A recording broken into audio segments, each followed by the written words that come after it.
It seems that when you get into casting resin, you certainly need to do your homework. I'm going to make a mould for 3 of these, one mould that holds 3 of those, because as a run I've only got 3 of each colour generally, so it would pay to cast them all together at the same time. But before I make the mould, I thought I'll start playing with the actual resin itself and kind of get an idea of what results I can get. So there were 2 reds in the colour kit that I've got. One was plain red, which is what I used here, and there's also a rose red, which is actually a darker red. So I cast this one, I put a light through it, and as you can see, it lights up brilliantly actually. And it's the one bumper on the playfield that has a red top on it. And I guess it's meant to catch your eye, because on the playfield it says when this lights up. And I did think it was odd, because on mine it got a metal cover on it with a nut on the top, which I couldn't quite what. I thought, well, maybe that's how it was made, until I looked at other Genco archers and realised, no, it should have one of those on it in red. So I thought, well, rather than mess with loads at once, I'll just play with the colours. So I used the plain red. I put a light on it, it looked really nice. But I have to say, beautiful as it came out, it's a little bit bright, isn't it, for a 1937 pinball game. So I've added a darker red to it afterwards. So I mixed 2 pots, one with that colour in and one with that colour. And all I've done literally is fill the mould mostly with that, and then drizzled the darker red into it. You've got to mix it with the epoxy first, otherwise the dye will just sink to the bottom and the whole thing won't set. You've really got to make sure that your pigments are thoroughly mixed. So once I'm happy with that and the look of it, then I can cast it in that shape. There's no point in wasting loads of resin, is there? But what I'm going to do is make a mould that accepts. I'll make up the silicon compound, and then I'll just set 3 of these in the top. And when the mould goes off, I'll be able to remove those, and I'll fill those moulds up with the resin. The reason is 3, because on my Archer they seem to come in 2s and 3s, so before you get a colour change, so it makes sense to make a mould that holds 3. So that's my next job, I guess, really. You'll remember in the last Ralph's house, I know it's tedious, remaking the Genco pinball scoring ratchet wheel, and the tubes that hold the copper contacts are pressed into the original one, but I'm not going to do that. What I've done, I've ordered 3mm brass tube, internal diameter of 2.5. These copper pins are 3/32ths, which comes out at about 2.38mm. So perfect fit in those. You've got to have a bit of clearance, obviously. This is the original Genco spring, by the way. Slides over absolutely correctly, and I think that's going to do the job rather nicely. What I'm waiting for now is for the wheels to come back from my good friend Roger Ball in Clacton. That's on the east coast of England, near the sea. He's not exactly in spitting distance of it, but he's in waving distance. Anyway, he's going to have a go at segmenting the wheels for me into 28 divisions, because I really can't do that. And he's even going to mark the teeth using a small drill bit. I'm intrigued to see what he does with that. But anyway, I'm sort of getting ahead of myself. So to fit these, what I will do is cut this tube to the required length, which is probably going to be something like that. And then when the tooth wheel comes back, I shall drill a 3mm hole in exactly the right place, drop a piece of this tubing in it, and then solder it in. Effectively braze it, I suppose, really. But that should work really well. That's replicating the whole thing. I don't think I'd want to get into the business of making Genco scoring wheels for people because they are a bit tedious. But if this video and the previous ones are any help to you, if you're in the unfortunate position of having to make one, then, you know, maybe my efforts have been worthwhile. Right, moving on. Well, if you live outside the UK, you won't have a clue who this guy is. But if you're inside the UK and you're above a certain age, you will know straight away that that is Jimmy Young, or was, Radio 1, Radio 2 DJ. What's the recipe today, Jim? I'm not going to do an impression of him. But he's from the Smashy and Nicey era, which was unfortunate because although they were lampooned a bit for the way they spoke, I think the BBC took it too literally and cleared the lot out. Some of them went to Radio 2, but even they disappeared. More recently, Ken Bruce. And but, you know, it's from an era when DJs were just about bearable. I always said, not that I particularly liked the music he played, but I didn't mind listening to Terry Wogan in the morning because he was easy on the air. Yeah, but Jimmy Young used to have a feature in his radio show called What's the Recipe Today, Jim? And I can't do it exactly the way they did it because it was sped up on tape, I think. But people used to send in recipes. And this book now, for some bizarre reason, goes for anything to 20 to 30 quid second hand, and it's not exactly very thick. But I'll tell you why. Because, unlike most recipe books, this one, on the whole, uses very, very few ingredients. In fact, in some cases, they're just 3 or 4. And there was a few I was reading in there, and I said to my son, because really he needs to learn to cook, I said, but if you use this book, you won't go far wrong. It's really easy to follow. Chances are you've already got the ingredients in the freezer or in the cupboard, whatever, and you can do it yourself. So, what's this one we're reading? Tasty tuna fish cakes, look. That's all you need. In fact, I'm going to leave it there for a minute because you might want to freeze frame it and go off and cook it yourself. But not overly complicated, is it, really, in all honesty? You know, tuna fish. Actually, I might give that a go tonight. It sounds all right. That's the trouble with this book. So if you're going to get yourself a cookbook, and great for students who live in bedsits because they can cook really nice meals for very little money at all, and there's always quite a few potatoes in it. Potatoes are still relatively cheap, and they'll bulk you. I know they're carbohydrates, but, you know, you've got to live at the end of the day, haven't you? But I just thought I'd recommend that. If you can find a copy of the Jimmy Young cookbook, not only will it stay on your bookshelf, it will for the next generation. And I say that because I got this off my mother's bookshelf. I have had it in the past as a student. Invaluable. Get yourself a copy of the Jimmy Young cookbook. A little tip from me, when you're restoring old bits of machinery, in my case a pinball at the moment, but I do fix other things as well. I don't always put them on the channel. Buy yourself some calipers. They're not that expensive. You can often get them in discount stores. They do vary a bit in quality, but I'll tell you what, they pay you in the long run, because when you're dealing in older machines, they're generally the older threads, you know, Whitworth, BSF, or even UNC, whatever. And to buy bolts and nuts in those threads, you'll pay a lot. And that's because there's not much of a demand for them there. They were, you know, the mainstay, but not. We have moved to metric now. So sometimes it's just not possible to do it, or it's not economical to work in BSF threads. That was true of the legs on the pinball, which were just a fraction different from a metric bolt.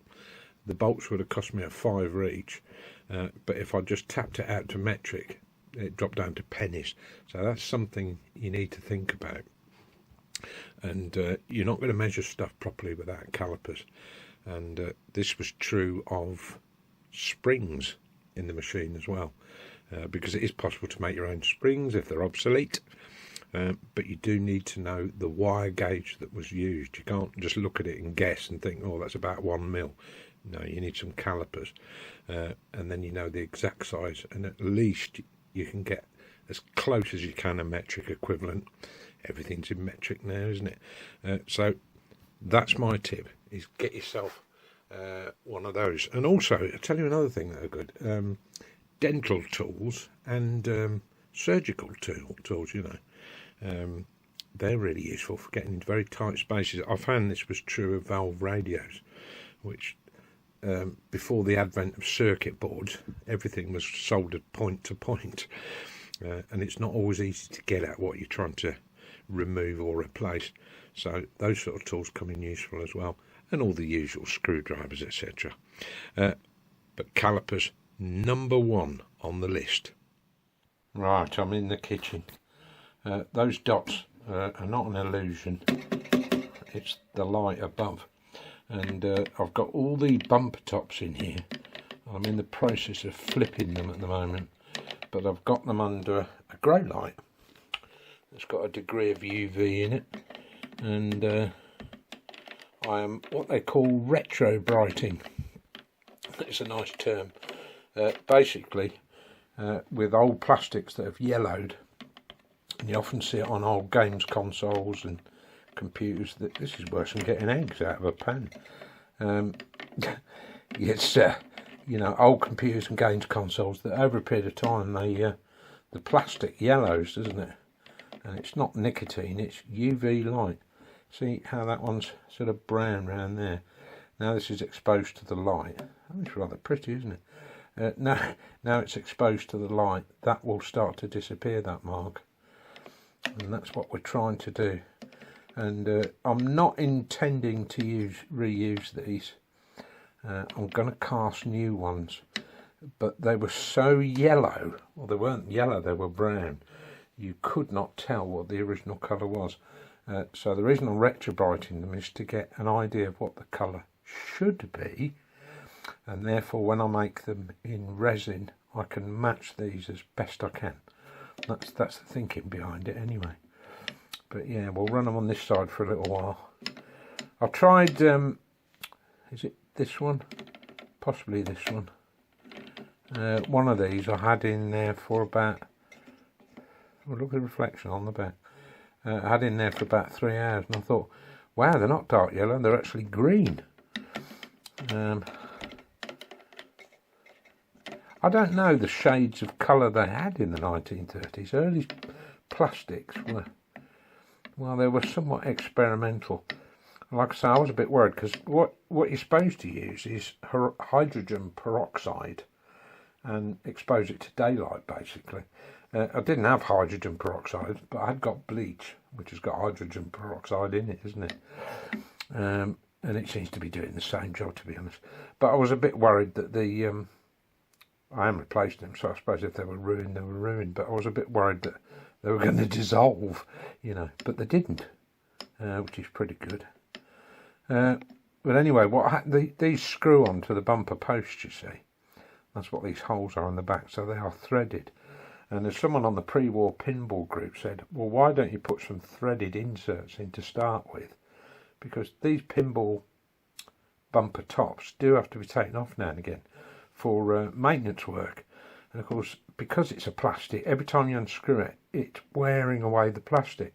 Till eventually get to a point where they don't fit on anymore. And that's kind of the stage we're at. So, yeah, here I am, retrobrighting pinball bumpers of a 1937 pinball, so I can make exact copies. But they are coming up now, and we're starting to see the colours. And that brown on that now is just starting to fade. So, yeah, we'll leave it under the light, and I shall check them in the morning and see how they're looking.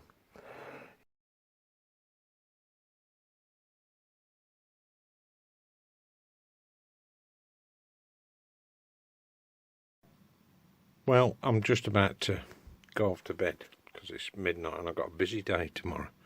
But I just thought I'd show you this before I do. 2 test resin moulds using a mixture of reds. I don't know whether they'll just fuse and become one red. Don't know. Have to try these things out, don't you?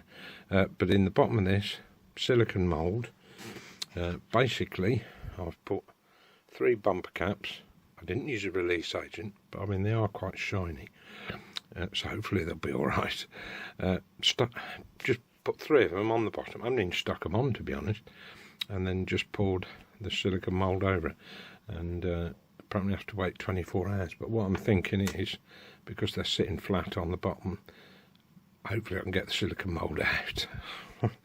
And then literally I'll just flip it over and I should be left with 3 imprints like that. Not sure how it's going to work with a hole, but we will see. Those that cast resin a lot and make silicone moulds will be saying, no, it's all wrong. Well, we'll find out, won't we? Anyway, I shall report back tomorrow night. Oh, and also my friend Gordon, known up and down the road as Big Gordon, for various reasons. He's a tall man, a no-nonsense kind of guy. I think I mentioned him, I may have done, in an earlier Rail's house, because I own a VW camper van, a 1984 one, so it's what you call the T3, the Vanagon, the T25. And I was at the back of my parents' house sitting, because they'd gone off to Yorkshire when they were still alive. And I was looking at the back of the van thinking, oh, I could really do with a tow bar on this. And I found a length of scaffold pole that would just do it, you know. And so I was just holding it up against it and thinking, right, how am I going to do this? And he spotted me. He'll remember it. He'll laugh, actually, while I tell the story, because I tell it a lot. And he came up and he said, what are you trying to do? I said, well, I was thinking maybe I could fit some kind of tow bar, because I said, I've got a towing hook. There's a spare one in my stepfather's garage. And he went, tell you what, reverse it down to mine, he said. Now, Gordon is the tidiest welder I have ever met. Seriously, and I've met a lot of welders. It's such neat welding. He's really good at what he does. And but anyway, he got it all sort of welded up, and I said, yeah, that'll do. And he looked at me. I'd hate to work in his workshop, but he looked at me and said, no, it effing won't. And he carried on. And it was the neatest job you've ever seen. And that tow bar is a beast. I have not seen a commercial tow bar as good as that is, or as well put together. But I bumped into him the other day, greyer like me, because, you know, I sort of live over the other side of Coventry and I don't always get over that side. But it was nice to see him again. But he said, I was watching one of your videos, he said, I've got a load of 6-volt bulbs, he said. I think he said they were originally somebody, maybe his dad or his uncle, worked for the GEC, General Electric Company. That's going back a bit, isn't it? And he's got loads of 6-volt bulbs. So that's handy, because these ain't easy to find anymore. Anyway, so sometimes it's who you know, isn't it? So I'm grateful to him, and thank you for watching, Gordon. So, yeah, 6-volt bulbs. However, what I would say is, for the back glass, I'm going to use LEDs. It doesn't matter about the playfield, but it will with the back glass, because originally it was screen printed. And I don't know if I've got it to hand. Yes, I have. This will give you an idea of how bad this screen glass is, how much is missing. Yeah, in between that person's legs, it just flakes off. And this is the trouble with this sort of stuff. So it's all flaking off the back. So, you know, I'm not going to try and repair that. It's 85 years old. Basically, I need a new back glass. And I've been working on the back glass, or at least my son has. He's a bit of a dab hand in Photoshop and Illustrator. So I gave him the task, and I couldn't believe it, because I spent hours in a photo editing package. He was there about half an hour. He says, "I've done it." I said, "What?" He said, "No, all 3 layers, I've done it." Because there are 3 layers to it. There is the light box that has got in all the bulbs in it. There's a mask that stops some of the light getting through, and then right at the front you've got the artwork, and everything has to line up. And as he pointed out when he started to work on it, he said, "Do you know, Dad, these never lined up. They were never right." which is true enough. And someone actually said on the pre-war pinball group that when these pinballs were produced, they were there to make money. Bear in mind, this is the 30s. A lot of these machines were payouts. So it was a matter of getting the machine out and getting it out to people ASAP. And they didn't have the luxury of Photoshop and being able to line everything up. They'd turn the thing on, looks all right to me, out it goes. But of course now we've got an opportunity to correct all that. So anyway, within about half an hour, he'd almost done it. I mean, it was pretty astonishing. But the nice thing is now he's got all 3 layers lined up. It means I can concentrate on the front artwork, which is the bit you see, let's be honest, and try and get that as perfect as I can. And one of the things I've had to do is brighten it because, you know, this was screen printing in the 1930s. The colours would have faded. And I've even seen 1960s, 70s pinballs where the reds have just disappeared completely. You'll notice this on cars. With red cars, they fade after a while and they go that sort of, well, it's a dirty buff red, isn't it? Like sort of matte finish. And but, you know, the colours fade. So there's an element of guesswork, which is what I've had to do with that glass. But we are very, very close to printing it now. Maybe I'll do it over the next couple of weeks and then you'll be able to see it. But it won't be screen printed. We'll be using modern vinyl graphics. So hence, I don't particularly want to put 6-volt bowls behind vinyl because, you know, well, it's obvious what's going to happen, isn't it? They're going to get really hot in there. It's not going to do it any good. So it'll be LEDs because they run a lot cooler and also last a lot longer. Right, moving on. Another project that I'm working on. Some of the stuff I work on takes time. Usually because I'm trying to find materials or figure out a way of doing it. This is the front from an all-wings machine. That would be the payout cup. But the intriguing thing about this, or for me at least, is it's all too easy to take shortcuts if you're not careful. And this is made of oak, and also it's an old English oak. I often see on Facebook Marketplace people selling furniture and they'll say solid oak, and you look at it and no, it's not. It's lots of bits of oak glued together to make a board, because oak is expensive. And as luck would have it, after my mother and stepfather died, and oh boy do I miss my stepfather. What a knowledgeable man when it came to wood, and he'd be such a help with this. But anyway, right at the bottom of the stairs they had a wooden bookcase, and I kept looking at it, you know, when my sister and all were clearing the house, and thinking, I think that's made of oak. And sure enough it was, and about the right vintage. So what I did is I cut the bookshelves up. It seemed a shame to cut them up, but where are you going to get that kind of oak now? But I managed to find some, and it's got a different colour varnish on it, but it's about as close as I'm going to get. Anyway, I've cut all these, and I've got all of the sides to go on as well. I've got everything, and I've even cut a channel in the side to take the glass. So at some point, when I've got more time and the weather's warmer perhaps, I shall get these sanded down properly, and I'll assemble them. I won't do it with lap joints like the original. I shall do it with dowel joints, but at least from the front it will all look original. It'll be the right wood, and I'll have done a half decent job of it.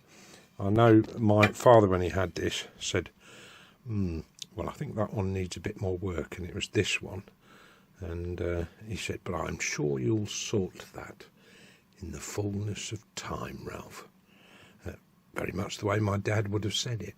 And which is why, really, when my sister gave up her share of the house, which I still can't get over to this day, and there isn't a day when I don't wake up and think, crikey, I own a house. It's just unbelievable. And she did it because she said, I thought about it, and she said, I knew it would change your life. And my girlfriend at the time said, well, it's not going to make any difference to you financially, is it? And I thought, no. It does. Well, actually it does, because I haven't got any rent or mortgage to pay now. so I don't have to work quite as hard. I don't have to work much at all, really, but I choose to because I think it's important to keep my joints moving. I'm in my 60s. But the big change it made was the fact that because I own it, I don't have to answer the front door. I've got CCTV everywhere, and if I see somebody and I don't like the look of them, I don't even bother answering it. It's my house, I don't have to, do I? So that was quite good. But yeah, I shall finally get around to repairing this properly. Cut new holes in it so the whole thing's really tidy again, and I can put it back on the wall, because the machine itself works great.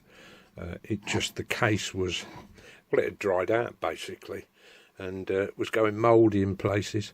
So those bookshelves, made a new case for it and a new door, and I measured and cut everything, accurately. So it should all go together very well. So that's the other thing I'm working on. Right, I'm about at the end of this video. What have I proved? What I've proved is you can cast these in acrylic, no problem. My mistake, I didn't use silicone release agent. This will all clean off, but it would have been much easier to get it out of the mould and less messing about if I'd used a release agent to start with. So I'll order a can of that, and I'll make a new mould next week that will perhaps accept 4 of these in one go. It's a lot of hassle just to cast one, so better to just do 3 or 4 at once. The resin setting time, mine is set at 24 hours. I could have got a 12-hour version. This is a 24-hour version, and it is set after 24, but you can still bend it. Do you know what I mean? So it's still got some elasticity in it. So I would imagine you need probably a solid week for that to really go rock hard. But it's been really useful in terms of, can I copy these? Yes, I can.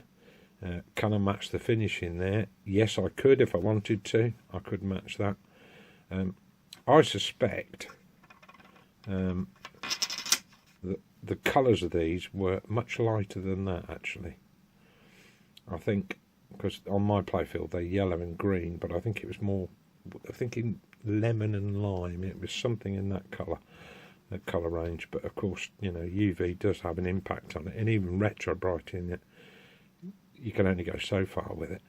However, I think in overall tone quality, that red sits quite happily against that yellow. Do you not think? And the red bumper was the one that I was missing on the playfield entirely, and now I know I can replace it. I can make one, and as near as damn it like the original. So next week we'll come back, we'll do a bit more resin casting, and see what else we can make.